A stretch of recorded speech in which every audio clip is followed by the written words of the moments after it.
bought a new shirt, some new shoes, made vacation plans.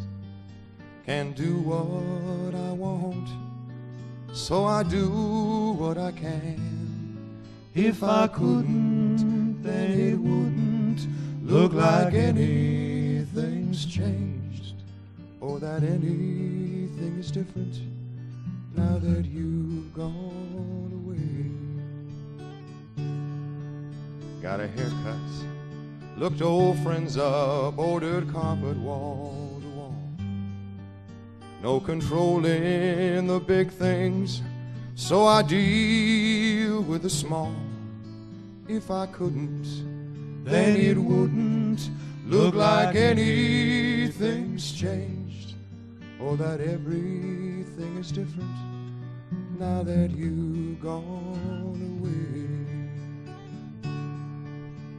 Little things mean a lot when they're the only ones I've got, for telling me that nothing is the same. If they couldn't, then it wouldn't look like anything's changed, or that everything is different now that you've gone away.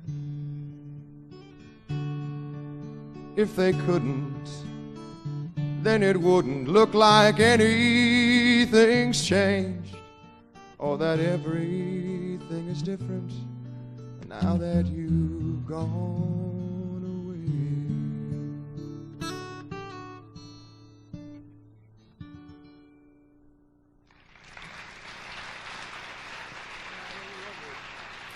That's a video from the 1980s of McCoy and me singing Now That You've Gone Away. In 1983, I learned and relearned that we often have no control over monumental events that turn our lives upside down. I also discovered it's helpful and healthy during those times to occasionally focus on the little things that we can have some control over. Dear partner, in one of the last letters, I talked about how life-changing it can be when love is bound together with truth and truth with love. Looking back, I realize a lot of my life has been a quest to do just that. Made more challenging because when I learned at 22, my dad had been in a mental institution when I was born. Everything I thought was true was thrown into doubt. And then in 1983, I discovered how much more I had to learn about loving and being loved. In the early morning of July 4th, 2 weeks after San's death on Father's Day, the phone rang. My younger brother, who had driven from Spokane to be with me for San's memorial and burial, was back home and in distress. And while advised to wait until more was known, my experience the fortnight before told me that with or near my brother was the only place I wanted to be. I was in the car heading east in time to watch the sun come up, arriving in Spokane sometime before noon. It's been more than 35 years, and still I struggle when talking about that time. The most important thing is that 10 days later, my brother was home, destined to go on to have a remarkable teaching career as well as continuing to be a great dad, husband, son, friend, citizen of the world, and brother.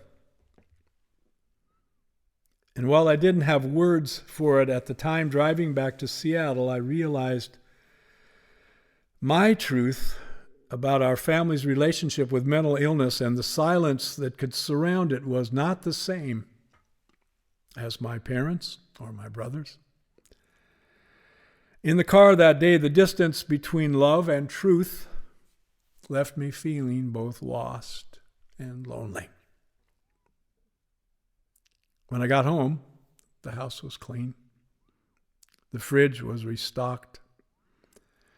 At the time, Susan and I had keys to each other's houses, She had come in while I was gone and filled the place once again with love and life. We met shortly after I got back from the Lady 80s tour at a dinner hosted by Drager and his wife, Louise. Something clicked. We fell in love, and it felt great. Still, I had a lot to learn about why my first marriage failed, and she was recently separated with a couple of young kids. Looking back, it may have been too soon to be so involved. And then by the summer of '83, in many ways, it was too late. Though love is seldom that simple. There were times I would wonder what might have been if the day I got back from Spokane I'd known enough to go over to her house and knock on her door. Or take out the key and let myself in. I didn't. And then by the time I went and desperately pounded on her door, it was truly too late. The middle of August, I unexpectedly learned for the first time in a casual conversation how serious things were for my dad in that mental institution. In early September, I was at your place. We were outside on the edge of the lake, that line between water and land, leaning against your canoes. I told you everything about those last few months. It was the first time I had told anyone what was up until then the whole story. You did what you often do. You listened. You were my witness. An important moment for the two of us, for me, 36 years old, just beginning to practice sharing my story, just starting to have murmurs of how good it feels when someone hears us. A few days later, I was in St. Paul with my cousin Joanne. She's where I've gone and continue to go when I've needed to sort things out. We got to know each other when she taught history in Spokane before becoming a child psychiatrist. Her first year teaching was my senior year in high school, and she would come to my football games on Friday nights.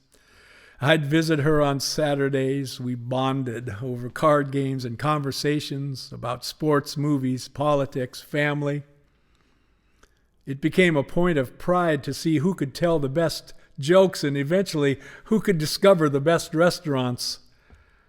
Concerts in the early 80s when I would talk about everyone needing a Merlin and a Zorba and how you were my Zorba. Well, she was and is my Merlin. You and Joe, among a handful of people at my first wedding and the two who stood next to me at the second. Our dads were brothers from Minneapolis. Her dad, Bror, was 14 years older, as much a father as a brother. A doctor who inspired my dad to go into medicine. Bror was there when Peter, their oldest brother, died in a mental institution. My dad was 11 and knew only that Peter died of pneumonia. Bror was the first person my dad came to when he was sick. After my dad got out of the hospital, the two brothers practiced medicine together for 5 years. And when my dad decided to start over on the West Coast, the brothers remained close. The week with Joanne that September is among the most important of my life. The right person, the right time. She is both family and friend, instinctively honest, intuitively gifted, professionally trained. She knew the people and enough of the history. For her, the stigma, shame, and shadow of the secret could simply be part of the story that finally needed to be told. We talked into the night every day. After she left for work, I wrote feverishly and took long walks along the high banks of the Mississippi. When she returned, we began all over again. Toward the end of the week, we met her dad for dinner to try to get an even better sense of events. And while his kindness showed he could remember little. Driving back with Joanne to her place, I wondered if I would ever truly make sense of things. I can still remember the sound of the rain, the wipers clearing drops in slow metric rhythm. Sleep tortured that night, but I would awaken with a feeling of peace. I sensed that while there were things I would never know, I knew enough to know the truth. Trusted myself enough to listen for and hear what had a ring of truth. The opposite of Hemingway's infamous lie detector, he would use a different adjective. It finally felt possible to begin to align truth with love. It was time to go home. It would take a while and some rest before knowing where to start, where to stand, and so begin to understand. The week with Joanne had opened doors to a pathway that led to another, that would lead to another, that over the next 25 years turned out to be the way for me to know what it was, what it is to be home with myself and the world. What a gift. Another gift she gave me was continuing to be there for all those 25 years. And she is there still. Not long after I got home, I called the publisher in Nashville. He liked the new songs and the song Dear Partner. He said Johnny Cash was going to record that song and use it to introduce June Carter Cash when he brought her onto the stage. My career was about to take off. Well, the rest of my life remained uncertain. As 1983 ended, I found refuge with the Bullers, John and Pat together and individually, willing listeners. That feeling of being heard, healing, they welcomed me into their extended family that holiday season. And then before the year ended, Johnny Cash would leave the road, stop recording, and enter rehab. Dreams of him bringing Dear Partner to life were dashed. I can't remember whether I spent New Year's Day in Sumner with you, first drinks poured by 9 a.m, or at the Bullers, John blending Ramus fizzes before halftime of the first game. Either way, it feels appropriate to say goodbye to 1983 with the two of us, along with Ted Brancato, singing our signature song, Dear Partner.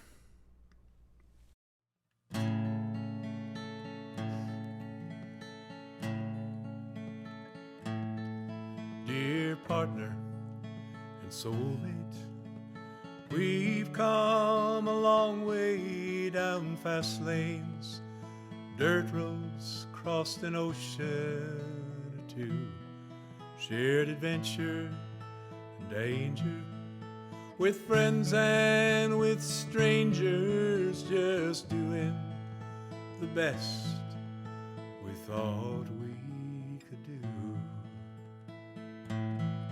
There were more lines on my face than I've left for the ladies, more no's than ever,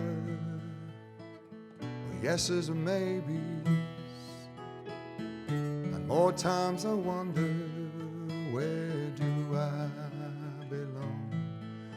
My boots are worn out, for I could die with them on.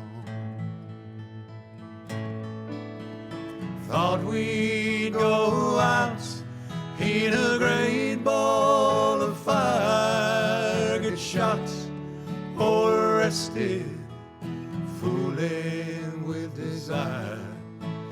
Thought we'd be gone, For the piper came round before life filled us up, started slowing us down.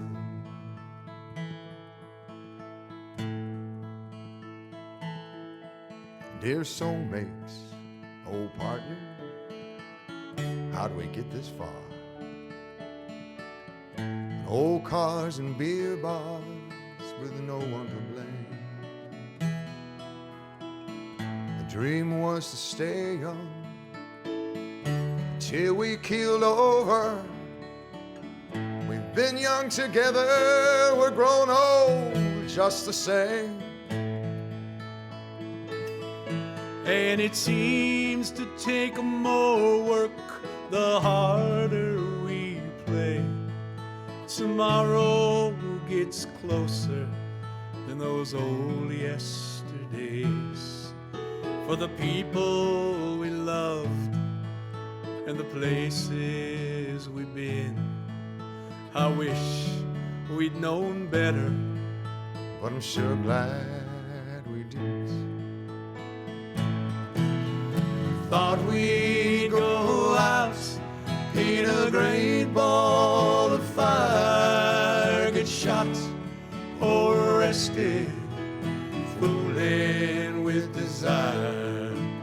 Thought we'd be gone, For the piper came round before life filled us up, started slowing us down. dear partner. Old soulmate, We've come a long way down fast lanes and dirt roads, crossed an ocean or two, shared adventure and danger. with friend and stranger, doing the best of what we thought we